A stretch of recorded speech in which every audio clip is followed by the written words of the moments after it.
Pa, udah pulang. Tumben Pa pulang cepet. Tunggu bentar ya, makanannya bentar lagi siap. Nggak usah mah, aku udah makan tadi di luar. Ya udah.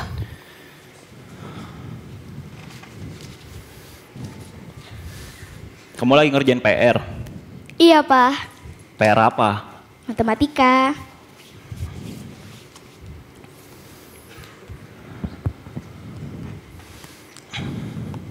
Ini Pa, minum dulu. Aku bikinin jus buat kamu. Taruh aja di atas meja.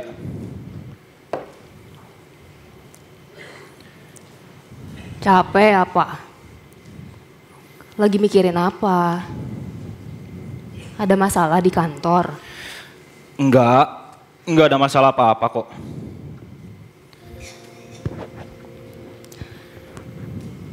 Pak, Clara itu udah waktunya milih ekstrakurikuler di sekolah. Dia itu bingung mau pilih menggambar atau menari. Menurut kamu gimana, Pak? Ya terserah anaknya aja lah, maunya yang mana. Oke lah, aku rasa dia milih gambar aja ya, supaya bisa ikut lomba-lomba.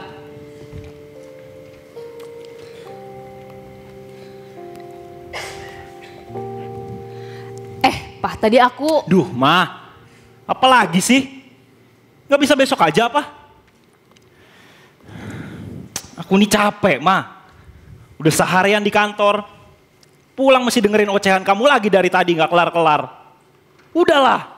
Urusan anak sama rumah kan udah aku serahin semuanya ke kamu. Ya kamu lah yang ngatur semuanya. Masa mesti aku lagi sih? Gitu aja nggak becus. Papa.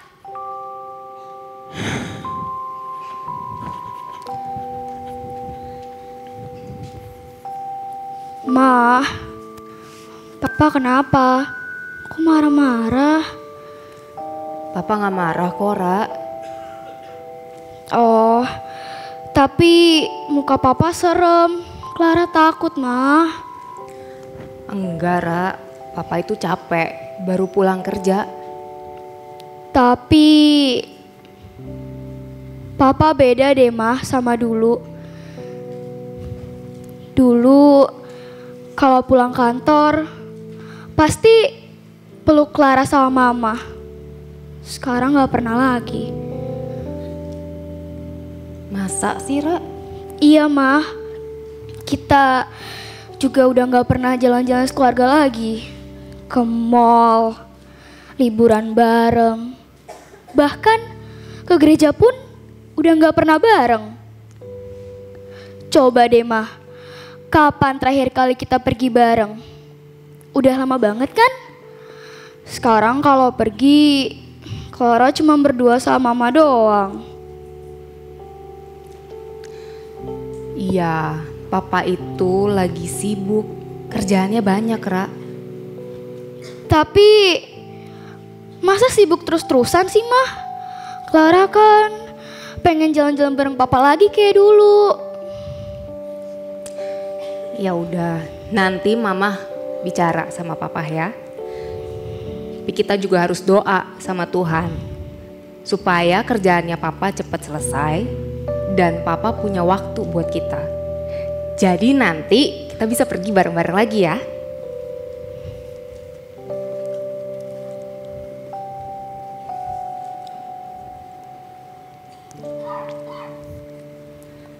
Clara, PR kamu udah selesai? Udah, Mah. Kita berberes, terus siap-siap tidur yuk. Ya.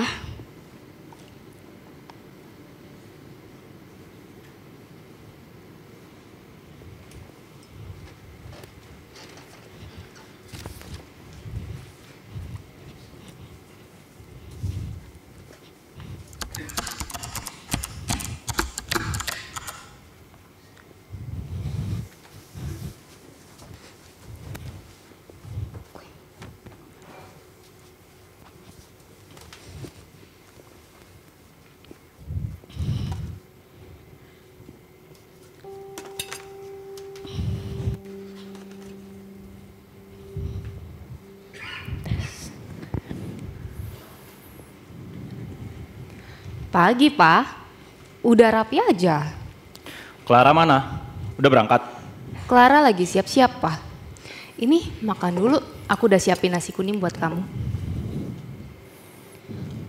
Aku bantu Clara siap-siap dulu ya, Pak ya. Nanti kamu bisa pulang cepet kan? Lihat nantilah.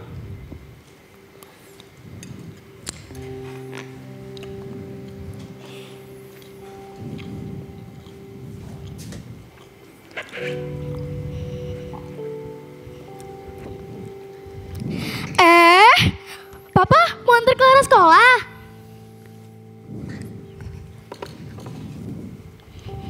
Maaf ya Clara, Papa nggak bisa. Papa lagi ada meeting pagi ini di kantor. Papa berangkat dulu ya. Ya, berangkat bareng Pak Soleh lagi deh. Clara, ini tas kamu. Kasih, Ma. Ini botolnya. Semangat ya sekolahnya. Nanti pulang cepet ya. Ya, Ma. Bye. Loh, HP si Papa ketinggalan. Ya udah deh. Yang penting HP yang buat urusan kantor udah dibawa.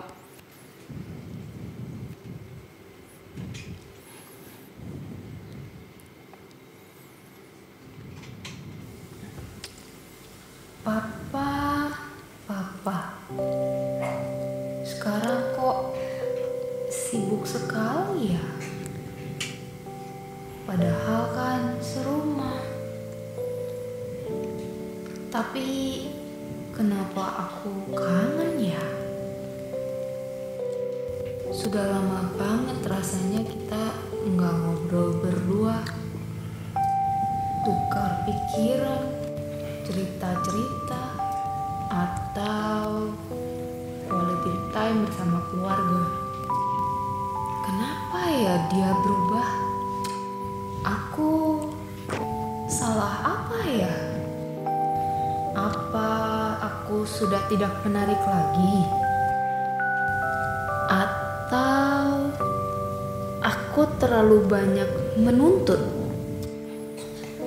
Jangan-jangan apa aku cek HP-nya ya? Duh, jangan kali ya. Suamiku mungkin emang lagi sibuk aja. Masa aku jadi istri yang curigaan begini? Tidak mungkin lah dia macam-macam. Aku cek saja deh supaya hatiku tenang. Passwordnya apa ya? Tanggal ulang tahun dia? Bukan. Ulang tahunku? Bukan. Oh, tanggal pernikahan kita? Bukan juga. Ulang tahun Clara. Benar kebuka.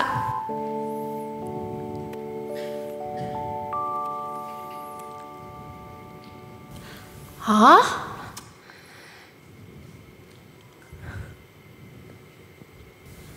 Papa? Suamiku? Siapa perempuan ini? Kok bisa? Kok Papa tega?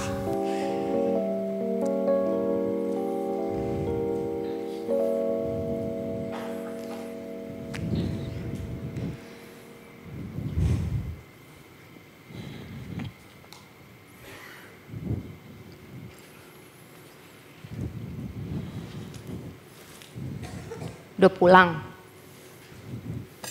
Iya. Aku capek. Aku langsung istirahat deh. Tunggu, Pak. Aku mau bicara. Apalagi sih, Ma? Gak bisa nantian aja apa sih? Aku capek. Jelasin dulu sama aku. Rika itu siapa?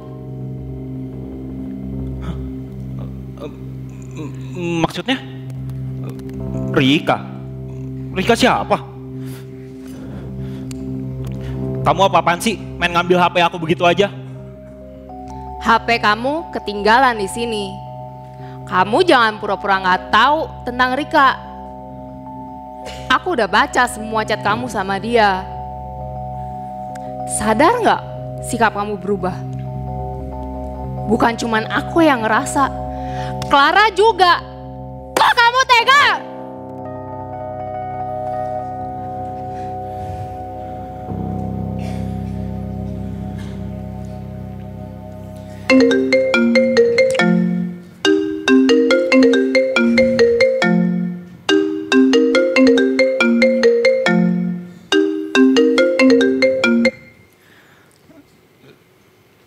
Halo?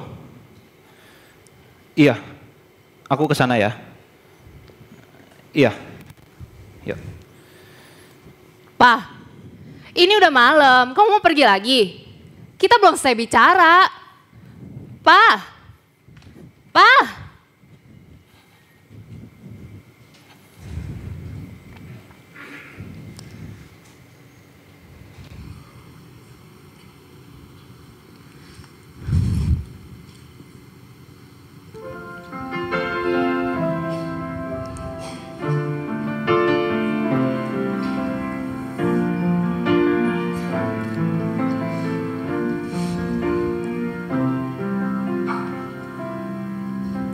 Saat dunia kecewakan dan tak ada satu pun yang peduli, Dia peduli. Saat dunia menyakitkan, bahkan yang terdekat pergi meninggalkanku, Dia ada. Sampaikan pada Yesus segala beban hidupmu. Dia hanya sejauh doa saat kau berseru. Sampaikan pada Yesus yang mengerti hatimu, yang mengerti air matamu dan memulihkanmu.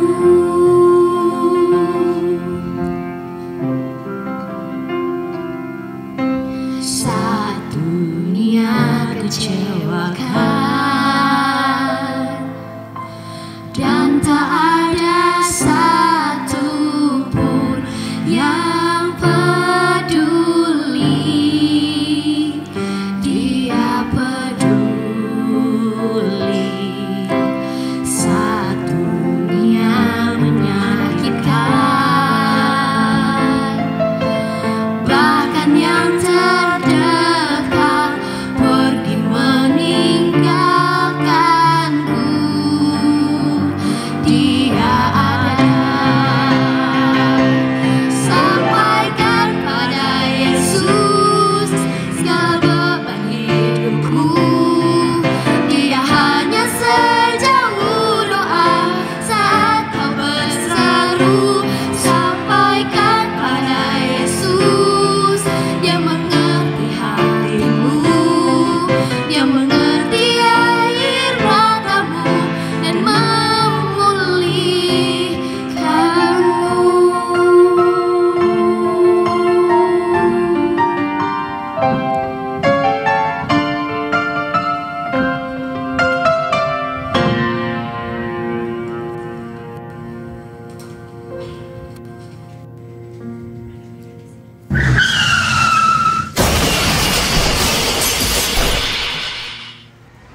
Bapak Ibu yang dikasihi Tuhan, selamat pagi. Ya, semoga di tengah-tengah cuaca yang enggak enak banget buat tubuh kita, tapi Tuhan karuniakan kita kekuatan dan juga kesehatan. Bapak Ibu yang terkasih dalam Tuhan Yesus Kristus, hari ini Multimedia minta tolong. Kita dikasih tema di minggu yang ketiga dalam rangkaian bulan keluarga, tempat kami bertumbuh dalam doa dengan tekun.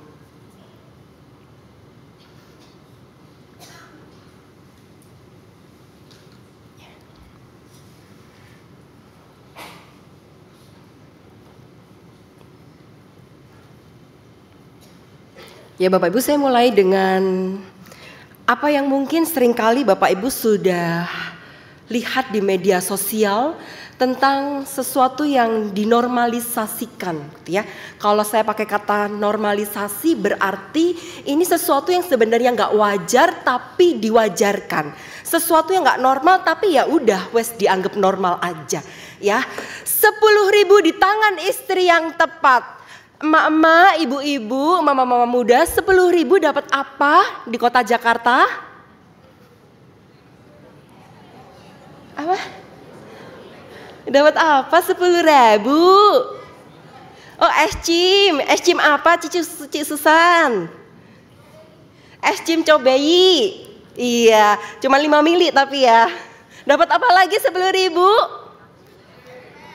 Ini kok yang jawab bapak-bapak, kan saya tanyanya emak-emak, ibu-ibu. Oh, bapak-bapak juga belanja ya. 10.000 dapat apa? Tempe seberapa dulu nih? Ya. Tapi kalau seberapa? Sebalok. Segini kata Bu Landri, ya. Segini buat makan satu keluarga 4 orang. Pagi, siang, sore, malam, subuh itu aja. Pokoknya 10.000 kudu cukup. Cukup gak cukup, kudu cukup.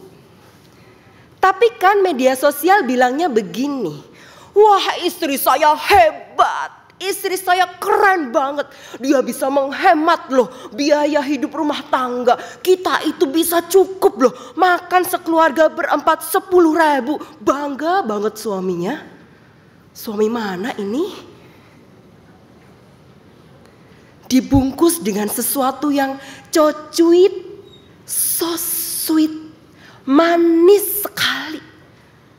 Kelihatannya banget bangga sama istrinya. Waduh, istri saya benar-benar bisa mengatur keuangan keluarga, ekonomi keluarga itu stabil gitu ya.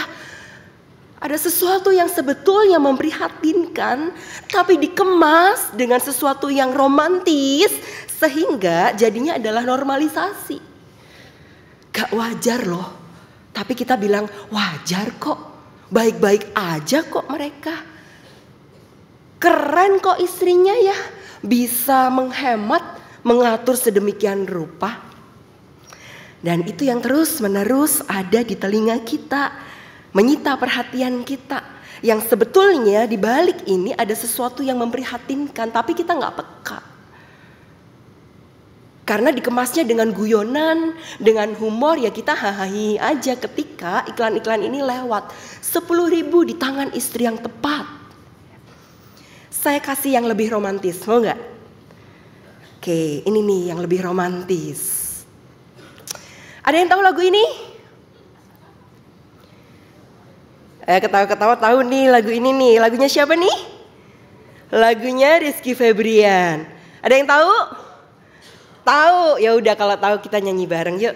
Kalau ada 9 nyawa, mau samamu saja semua. Lanjutin.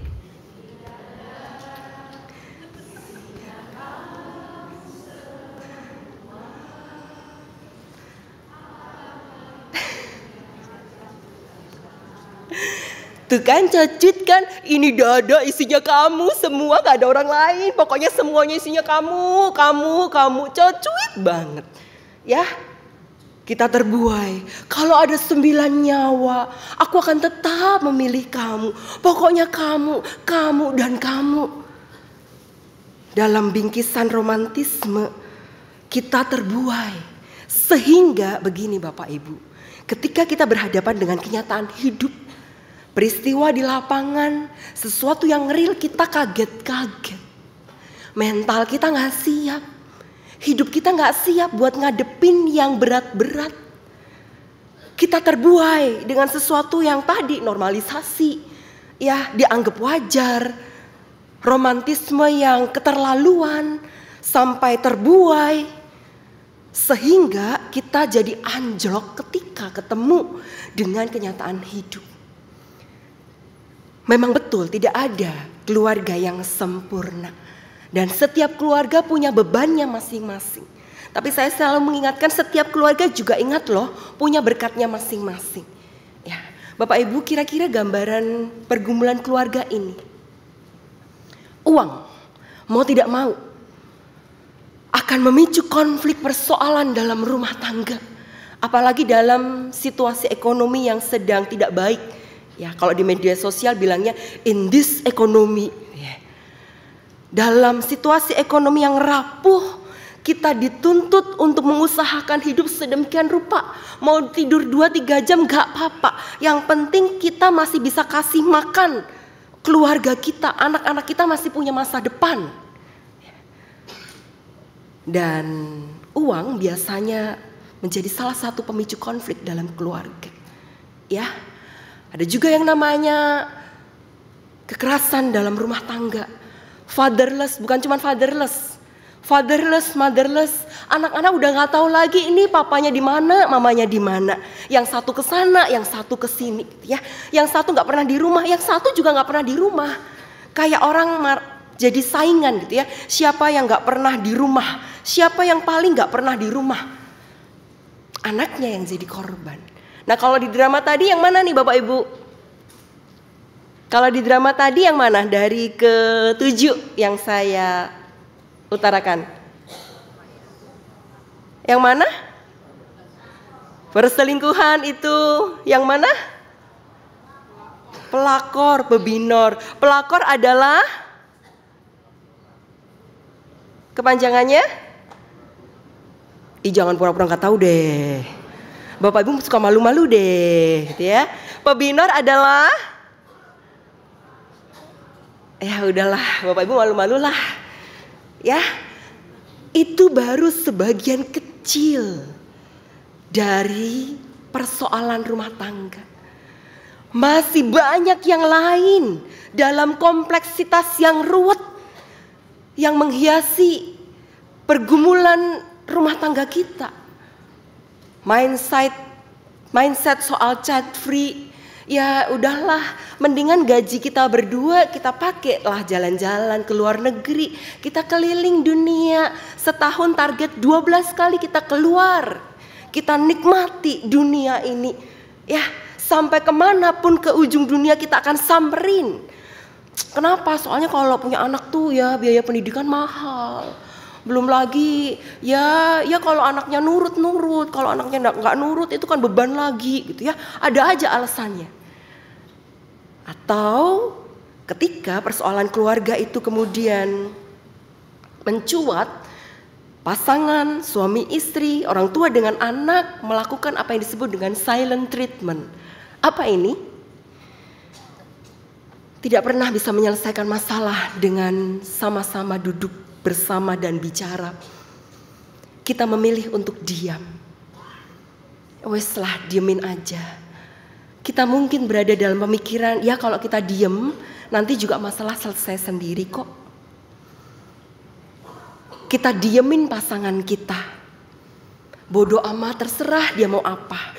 Mau mandi kek, mau enggak kek, mau kerja kek, mau pergi kek, terserah. Diem aja. Nyaris tidak ada satupun kata yang terucap dengan pasangan kita. Atau yang lebih memprihatinkan adalah ketika keluarga mengalami spiritual emptiness. Udah gak pernah yang namanya doa sama-sama. Apalagi baca Alkitab. Alkitab hanyalah sebuah barang yang jadi lusuh dan berdebu. Dibuka juga gak pernah. Apalagi digumuli dan dibaca. Kita terhisap dengan kesibukan kita masing-masing. Semua anggota keluarga sibuk sekali. Dan Tuhan nyaris tidak punya tempat di hati, di rumah tangga kita. Nah Bapak Ibu yang terkasih dalam Tuhan Yesus Kristus, ketika ini semua menjadi gambaran secara mayoritas pergumulan rumah tangga, maka jawabannya adalah berdoalah. Gak ada jawaban yang lain. Sebab doa mengubah hidup seseorang, mengubah hati seseorang, melunakkan hati seseorang. Sebab doa menolong seseorang untuk dapat berpikir lebih jernih. Sebab doa menolong seseorang agar batinnya lebih dipenuhi dengan kuasa Roh Kudus. Sebab doa menolong seseorang dan setiap keluarga untuk dapat punya keteguhan hati. Jadi rupa-rupa pergumulan itu kita bisa hadapi kok. Tapi dengan doa. Ini aja kuncinya. Nah Bapak Ibu, di bacaan Kejadian 32, kalau mau dikasih judul yang lain, Kejadian 32 ayat 22 sampai 31 bisa aja begini judulnya. Kita bisa kasih judul malam yang melumpuhkan seorang Yakub yang terpelecok gitu ya. Atau kita juga bisa kasih judul malam yang mengubahkan hidup Yakub berbalik 180 derajat. Kita lihat pada waktu itu Yakub berada dalam ketakutan yang sangat, ya, besoknya dia mau ketemu dengan Esau. Berada dalam sebuah ancaman yang menakutkan sekali. Ketemu dengan saudaranya aja takut karena kesalahan yang dilakukan di masa lampau. Oleh karena itu dia nyebrangin dulu, istrinya diseberangin semua, anak-anaknya diseberangin semua, semua barang miliknya juga diseberangin, dan kemudian tinggallah dia seorang diri. Ia mengungkapkan segala kekhawatirannya, datang di dalam doa kepada Allah, mengakui ketakutan dan juga kekhawatirannya. Dan ini yang juga dinasihatkan kepada setiap kita. Ketika kita dalam persoalan yang begitu belik, maka ambillah waktu untuk berdoa. Sesibuk apapun hidup kita, serumit apapun pergumulan kita, sepelik apapun pikiran kita, sebab doa menolong kita untuk menemukan kehendak Tuhan. Sama seperti Yakub yang bergumul di malam itu. Jemaat Tuhan yang terkasih dalam Tuhan Yesus Kristus, doa juga membuat pengenalan kita kepada Allah itu semakin deep, dalam sekali. Kita tahu sosok Yakub. Yang namanya pertarungan, pergulatan itu biasa kok dalam diri Yakub. Dia berhasil kok menang melawan siapa? Esau, Ishak, pamannya Laban. Semua pertarungan dia menangkan. Di titik itu juga dia merasa, ini orang siapa sih? Bisa lah ngelawan dia. Sampai pada akhirnya sosok yang disebut Tuhan Allah ini membuat Yakub terpelecok. Di titik itulah Yakub sadar betul bahwa kekuatan yang ada dalam dirinya bukan apa-apa. Di titik itulah Yakub sadar betul bahwa ternyata saya selama ini gak ada apa-apanya. Saya ketemu dengan sosok yang bisa mengalahkan saya, sosok yang buat saya terpelecok. Dan di malam itu ia sadar betul bahwa ini bukan sosok biasa. Inilah Tuhan Allah yang berkenan untuk menemuinya. Dan ketika Yakub sadar bahwa itu adalah Allah, maka Yakub tidak membiarkan ia pergi. Bahkan sebaliknya, Yakub bilang, kamu jangan pergi sebelum kamu menaruh berkat atas aku. Yakub sadar betul bahwa Di tengah-tengah pergulatannya, di tengah-tengah pergumulannya, beban hidupnya, kepelikannya, ia menemukan kembali siapa Allah bagi dia secara pribadi. Allah yang tak terkalahkan, Allah yang berkuasa, berdaulat dan berotoritas.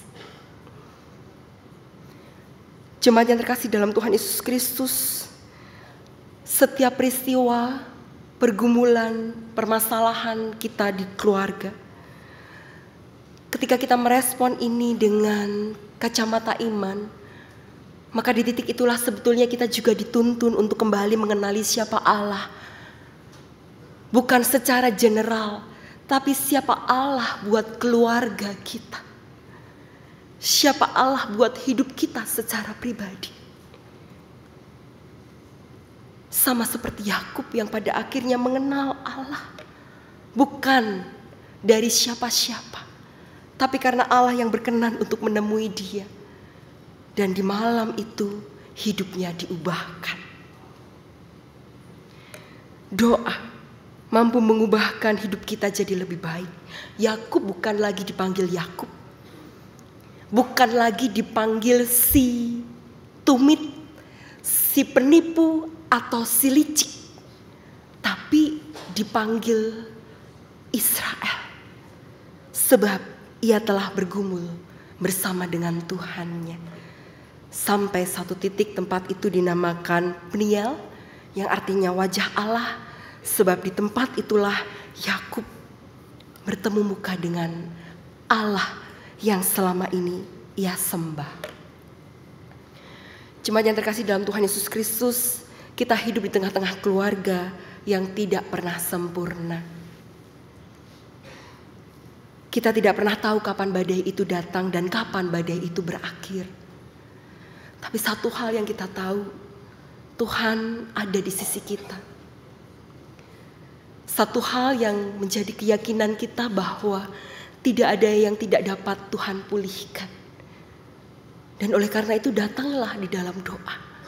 Sebab di setiap doa yang dipanjatkan dengan tulus dan tekun, Tuhan juga bekerja dengan cara yang tak selalu terlihat, tapi selalu membawa kebaikan pada waktu yang ia tentukan. Di momen rangkaian bulan keluarga di minggu yang ketiga ini, rasanya bukan kebetulan tema kita diangkat tentang doa. Bapak Ibu jemaat Tuhan, di momen ini saya mengajak kita bersama-sama untuk berdoa.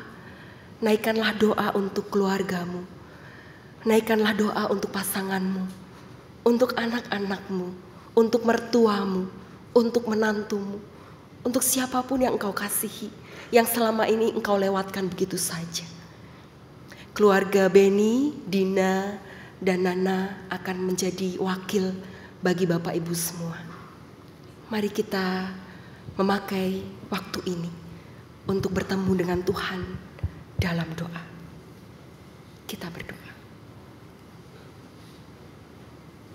Tuhan, Engkau tahu betapa sering aku ingin tampak kuat. Namun kekuatanku justru melukai mereka yang kucintai. Egoku menutupi kasih dan suaraku kadang meninggikan diri. Hari ini aku menundukkan kepala di hadapan-Mu. Ajarku menjadi ayah yang lembut bukan karena lemah, tetapi karena telah belajar dari kasih-Mu yang besar. Pulihkan hatiku Tuhan, agar keluargaku melihat Engkau melalui hidupku. Jadikan rumah kami tempat kasih dan pengampunan berdiam. Di dalam nama Yesus, amin.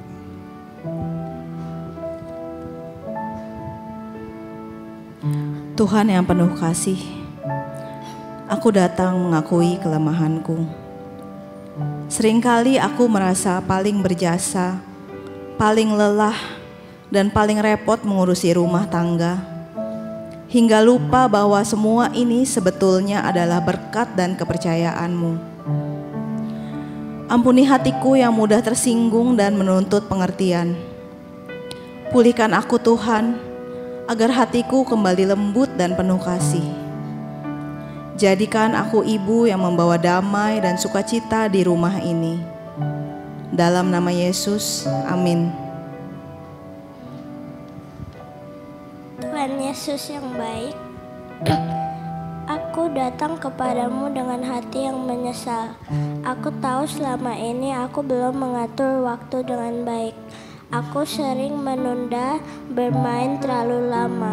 Ampuni aku Tuhan, karena aku sering mengecewakan papa dan mama. Aku tahu mereka sayang padaku, tapi aku tidak selalu menunjukkan rasa hormat dan tanggung jawabku. Tuhan, tolong aku untuk berubah. Ajarku memakai waktu dengan bijak supaya aku bisa menjadi anak yang rajin, disiplin, dan taat. Jadikan keluarga kami penuh damai, penuh tawa, dan kasih seperti yang Engkau mau. Terima kasih karena Engkau selalu sabar dan mengasihi kami. Dalam nama Tuhan Yesus aku berdoa. Amin. Amin.